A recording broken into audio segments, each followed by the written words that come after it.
Entrepreneur's Toolbox, Dexter Robinson, Entrepreneurship 630. Bank account application including signature cards, loan applications and collateral agreements, line of credit application. For some opportunities and benefits, it's required to have a business banking account. It is also good practice to keep your personal and business accounts separate. For IRS tax filing purposes, you will need to keep record of your expenses and income. In case you're audited, it'll be helpful to have this documentation, as well as to be able to write off deductions for your IRS tax filing purposes. Prior to choosing a bank and opening an account, there's a few things that you should consider. The first is to explore and understand local and online banks, as well as specialty banks that may focus on certain aspects of business, like small businesses, properties, and other aspects of business. The second is you should explore products, services, and discounts offered by each bank. The third is you should learn and explore the types of business accounts that can be opened and the costs that may be associated with each of the account types, as well as you should be mindful of the ease of access to your funds. Here is an example from Bank of America of different types of checking accounts that you can open with them. As you'll see on the left, the Business Fundamentals checking account. They have an online banking option with alerts and bill pay. You can also get debit cards with security protection, as well as have a business savings account. You'll notice that the Business Advantage checking has all the things that the Business Fundamental checking has, in addition to other benefits like QuickBooks. Many small businesses will use QuickBooks as a way to keep a record of their income and expenses.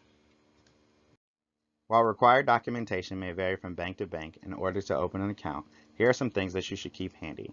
Your personal ID, like a driver's license, and any other professional licenses required to operate your business. The account holder, as well as signers of the account, should have the documentation. Signers of the account are in reference to signature card holders. These are people who have been granted permission by the account holder to access funds in the business bank account. The tax ID and social security number for sole proprietors is generally all that is needed to open a business bank account. For corporations, articles of incorporation may be required. For corporations, certificate of standing with the state you reside in may also be required. If your registered business name is something other than your birth name, the registered business name with the state may need to be provided. Financial figures and projections are highly recommended, and any other specific requirements by the bank of choice. Certain industries are required to have an in-person bank account and are not able to have online accounts.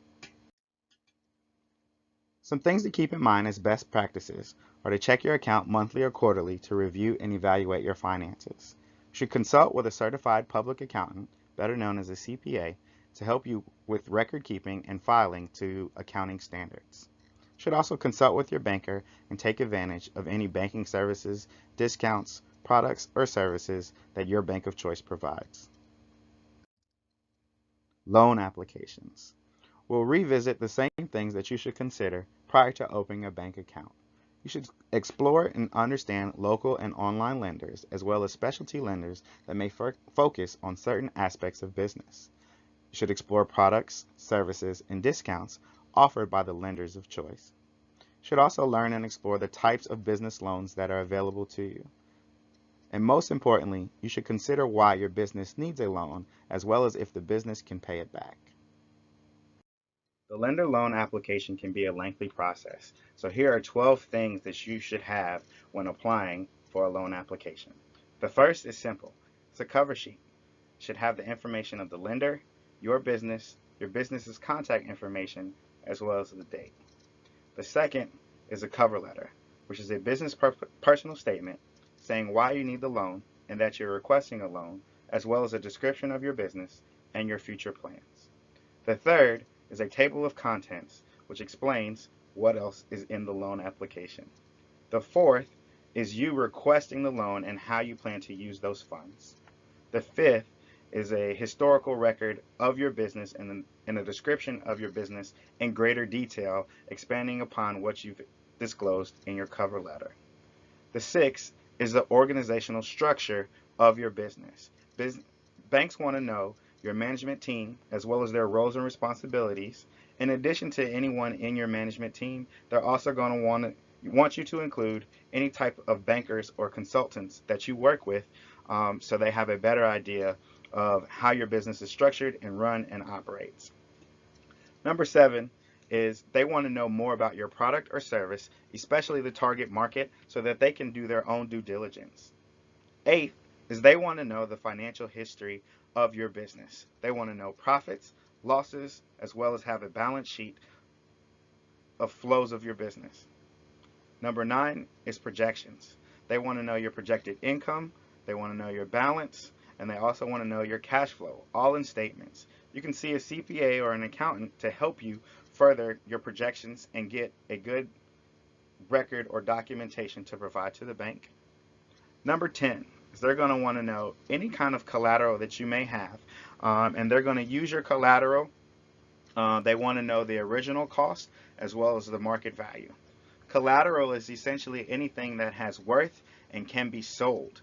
Generally, a bank is going to want as much collateral as what you are requesting in the loan amount or more. Number 11 is your personal financial statement. So they're going to want to know your own personal net worth. They probably will want to see some sort of tax return that is recent, as well as a balance statement sheet. Okay?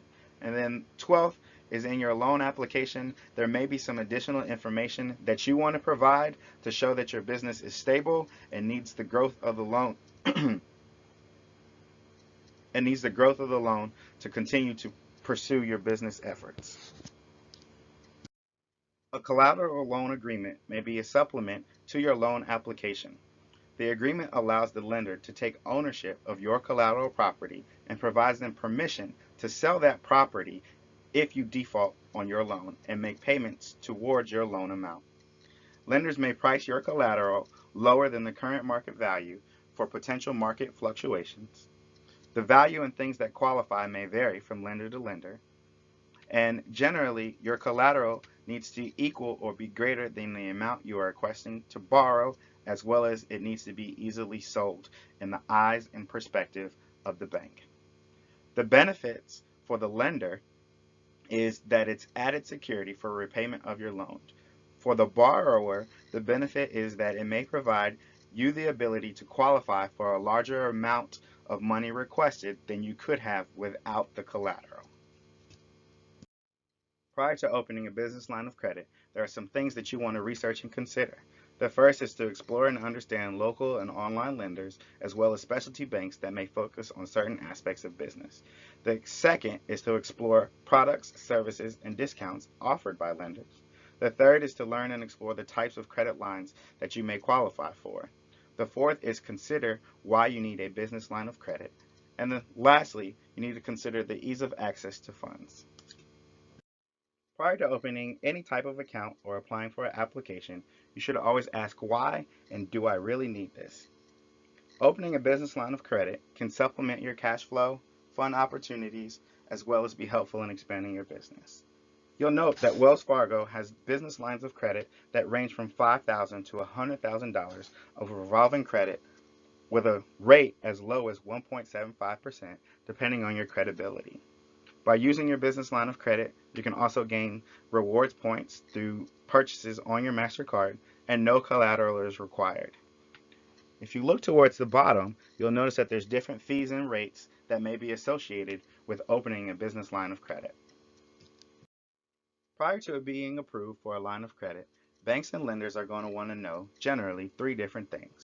The first is your business bank account's daily balance, if you're in good standing, and if you've bounced any checks or overdrawn on your account, and how often.